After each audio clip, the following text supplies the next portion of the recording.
nesse momento, adequando a lei a uma realidade e dando ao índio a oportunidade de ter dignidade através do seu desenvolvimento econômico. Passo a palavra ao deputado Patros Ananias.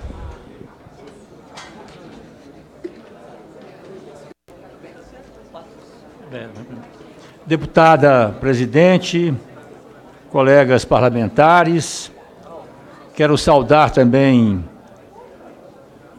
as e os representantes dos povos indígenas aqui presentes, demais pessoas que testemunham esta reunião da comissão que eu considero histórica. Primeiro, quero colocar aqui um tema ligado à nossa comissão, a Comissão de Constituição e Justiça e de Cidadania. A PEC 187, colegas parlamentares, fere cláusula pétrea da Constituição brasileira. A nossa Constituição é uma Constituição principiológica, trabalha com princípios. Estes princípios é que orientam as normas constitucionais. A nossa Constituição, segundo juristas, mestres do direito constitucional, Joênia, como Paulo Bonavides, José Afonso da Silva e tantos mais, colocam essa dimensão da nossa Constituição. Ela não pode ser interpretada apenas na leitura de determinados artigos, parágrafos, incisos, determinadas normas. Ela tem que ser interpretada, compreendida no seu todo. E, neste sentido, a PEC 187, se não for derrotada aqui nesta comissão, será derrotada, sim, pelo Poder Judiciário brasileiro. Não vai passar pelas instâncias superiores da justiça brasileira, porque ela é frontalmente inconstitucional.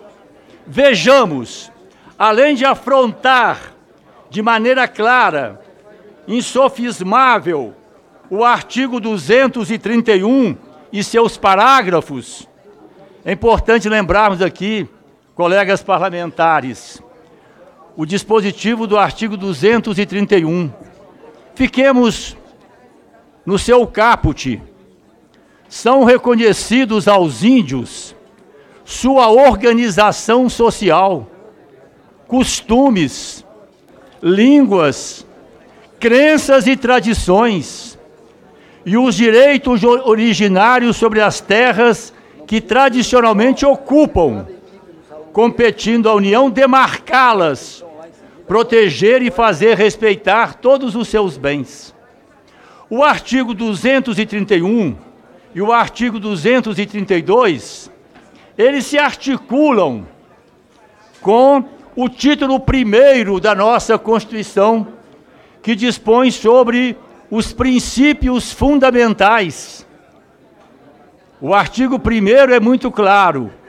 A República Federativa do Brasil, formada pela união indissolúvel dos estados e municípios e do Distrito Federal, constitui-se em Estado democrático de direito e tem como fundamentos a soberania, a cidadania, a dignidade da pessoa humana, os valores sociais do trabalho e da livre iniciativa, o pluralismo político.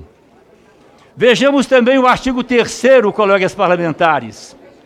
Constitui objetivos fundamentais da República Federativa do Brasil: construir uma sociedade livre, justa e solidária, garantir o desenvolvimento nacional, erradicar a pobreza e a marginalização e reduzir as desigualdades sociais e regionais, promover o bem de todos, sem preconceitos de origem, raça, sexo, cor, idade e qualquer outras formas de discriminação.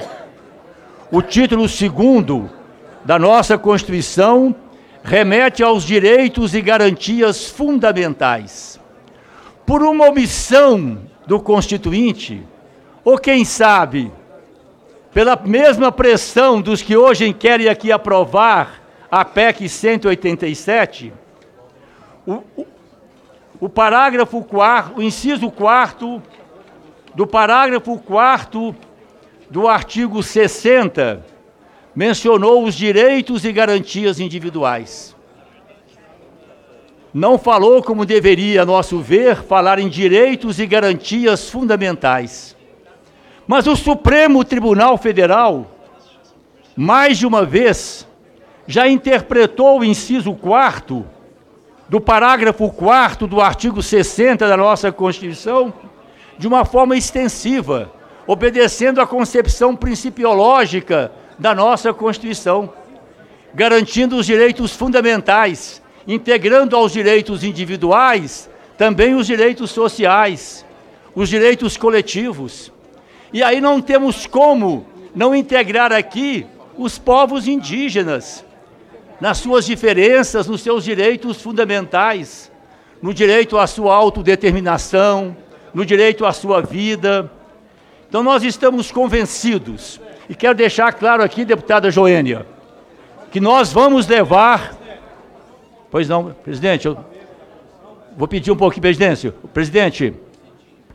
vou pedir que reponha meu tempo aqui, presidente, por favor. Presidente, vou pedir que reponha meu tempo por 1 minuto.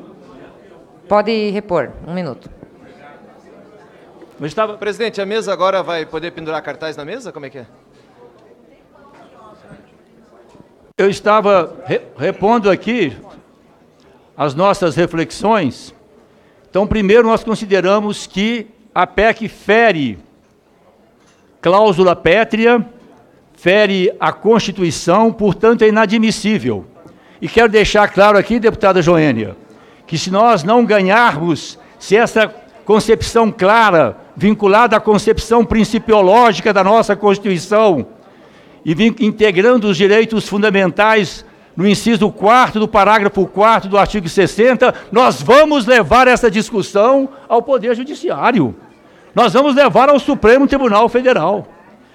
E a questão fundamental que se coloca aqui também, vinculada à questão constitucional e à questão também dos povos indígenas, é a igualdade no respeito às diferenças.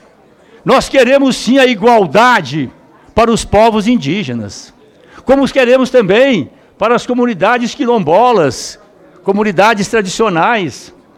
Mas é fundamental num país multiétnico como o Brasil, que nós consideremos a diversidade e, portanto, o respeito às diferenças. Quando nós procuramos conhecer a história do Brasil, o que infelizmente nem todos fazem, nós descobrimos claramente que na história do Brasil a relação com os indígenas teve 2 lados. Aqueles para quem índio bom é índio morto. A história do Brasil é a história de uma violência contra os povos indígenas. A história brasileira registra isso. Mas nós tivemos também, felizmente, pessoas que, ao longo da história do Brasil, se colocaram ao lado da vida dos indígenas. É claro que essas pessoas que defendiam a vida dos indígenas não tinham, na época, nos anos 500, 600, 700, 800, as concepções sociológicas, antropológicas que nós temos hoje. Eles defendiam os indígenas.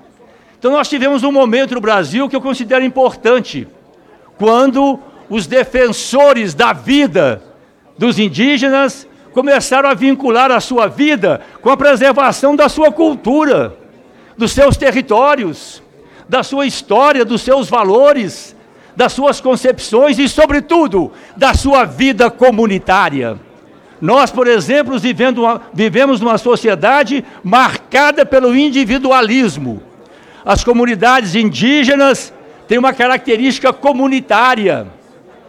Eles não têm a referência que nós temos. Eu aprendi ouvindo uma vez um grande indigenista brasileiro, Orlando Vilas Boas, me ensinou uma vez que não é comum entre os indígenas maltratar crianças. e que onde quer que a criança esteja, ela é muito bem acolhida nessa concepção comunitária, societária da vida. Então, quando nós falamos de preservar a vida dos nossos irmãos indígenas, é fundamental preservar a sua identidade, a sua cultura, os seus valores, o seu modo de ser, a sua vivência comunitária, a sua relação com a terra, com os territórios, com a natureza, a sua maneira de produzir, a sua relação com o dinheiro, que não é a mesma relação perversa que nós temos aqui, vivendo o capitalismo selvagem. É uma relação marcada pela dimensão humana, pela relação com a terra, com as águas. Então o que nós queremos aqui é preservar essa dimensão que é fundamental na identidade do povo brasileiro, que integra a nossa história, a nossa cultura. Nós somos também formados por essa dimensão que alguns querem hoje aqui destruir. Estão sendo claros, querem destruir a maneira de ser dos povos indígenas, a sua cultura, a sua identidade, a sua relação com a natureza. Neste sentido, é muito importante nós compreendermos o que está por trás desse projeto. O nosso grande compositor, músico brasileiro, poeta, Caetano Veloso, numa belíssima música, ele começa com uma pergunta de alto nível filosófico, uma alta indagação filosófica. Existirmos, a que será que se destina? Nós devemos perguntar aqui, deputada Thalíria, queridos colegas, a PEC 187, vamos esquecer que é pior ainda, a 343, mas a PEC 187, a que será que se destina? Ela foi apresentada, os que a defenderam aqui, ela foi apresentada para defender os povos indígenas? Claro que não. Ela foi apresentada em nome dos interesses econômicos. É importante que nós desnudemos isso. O que está por trás da PEC 187, além da sua manifesta inconstitucionalidade e, portanto, inadmissibilidade, por ferir cláusula pétrea, além de violar conquistas civilizatórias do Brasil no sentido de preservar as culturas indígenas, o que está por trás é o interesse econômico. São aqueles que só pensam no dinheiro, são aqueles que só pensam no ganho, que não têm outra relação com a vida, com as pessoas, com as comunidades, com os povos, com as diferenças, com os diferentes, que não seja o dinheiro. Não passa por aí as dimensões outras da vida, como o amor, o respeito, a solidariedade, o aprendizado com as diferenças. Então fiquemos claros, não há aqui nenhuma boa vontade com os indígenas, não. É forçar a portinha. É claro que o projeto é sutil, né? Eu tenho estudado muito nos últimos tempos a questão da escravidão no Brasil, que projeta as suas sombras até o presente, assim como também a relação com os nossos indígenas. Os que querem os indígenas mortos, os que queriam manter a escravidão, os que querem manter as injustiças e as desigualdades sociais, os que estão subordinados ao bezerro de ouro, o novo bezerro de ouro dos nossos tempos, o Deus mercado. Estes, eles não falam claramente das suas intenções. Claro que eles buscam sutilezas, querem entrar por uma portinha, mas o objetivo é muito claro. O que está presente aí é desmontar as comunidades, as tradições indígenas e abrir as comunidades indígenas para o espaço do dinheiro. Nós não somos contra a iniciativa privada. Nós não somos contra a chamada livre iniciativa, a produção agrícola, o agronegócio, desde que respeite o meio ambiente, a natureza. Queremos produzir, queremos que o Brasil cresça economicamente, mas queremos também um país com identidade, um país socialmente justo. E a cara do Brasil pressupõe os povos, as comunidades, as culturas e as tradições indígenas. Eles têm que ser preservados no que eles oferecem de diferente à nossa história e à nossa cultura. Não se trata de trazê-los para o nosso lado e fazê-los semelhantes a nós. Eles são diferentes diferentes na sua história, nos seus valores. E é esta convivência que possibilita a grandeza do nosso país. Então, eu quero deixar claro aqui, senhora presidente e colegas parlamentares, essa discussão não vai terminar aqui. Nós vamos levá-la aos mais altos níveis do Poder Judiciário do Brasil. Porque, como bom mineiro, eu aprendi, a gente dá um boi para não entrar numa briga. Mas quando a briga é justa, quando a briga diz respeito à identidade nacional brasileira, quando a briga diz respeito à nossa história, quando a briga nos resgata o Marechal Rondon, quando a briga nos resgata Darcy Ribeiro, quando a briga nos resgata os irmãos Vilas Boas. Então a gente se coloca de pé, em nome dos nossos irmãos indígenas, para dizer, vocês podem, vocês merecem ser diferentes. E aqui o compromisso assumido, que quem dá um boi para entrar numa briga, dá uma boiada para não sair dela. E dessa briga, nós não sairemos. E nós vamos sair vitoriosos, porque 519 anos de história, aqueles que quiseram acabar com os índios não conseguiram. Estiveram próximo disso, mas o Brasil reagiu. E o que há de bonito, de permanente, de amoroso, de anunciador no Brasil, vai de novo se manifestar. E nós vamos ganhar. E os nossos irmãos indígenas vão continuar enriquecendo o Brasil. Com a sua beleza, com a sua samba, com a sua cultura, com a sua identidade. Muito obrigado. Passo a palavra para o último